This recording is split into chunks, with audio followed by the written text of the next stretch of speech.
আপনি যদি আপনার জীবনে সফলতা পেতে চান তাহলে জীবনে একলা চলুন ভাই। আর একটা কথা মনে রাখবেন, জীবনে যখন আপনি একলা পথ চলা শিখবেন আপনাকে আর কেউ ঠেকাতে পারবে না।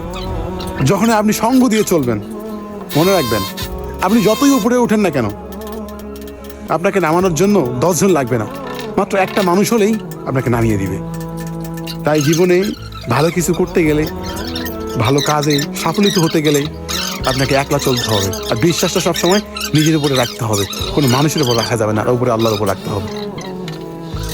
লাইফে যখন আপনি অন্যের উপর ডিপেন্ড করবেন, অন্যের উপর ভরসা করবেন, এমনকি যখন আপনি সঙ্গ দিয়ে চলবেন, যে কোনো একটা কাজ করতে যাবেন সবার সঙ্গে পরামর্শ করবেন, হয়তো বা এটা বলবেন যে এটা করবো এটা করবো, এইসব যখনই করতে যাবেন ভাই, আপনি হাজার হাজার টাকার মালিক হলেও আপনি একসময় শূন্য পকেট হয়ে যাবে আপনার।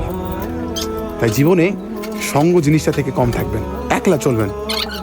যেখানে মনে হচ্ছে যে আমি একলা যেতে পারবো না, নিজের মনের প্রতি নিজের প্রতি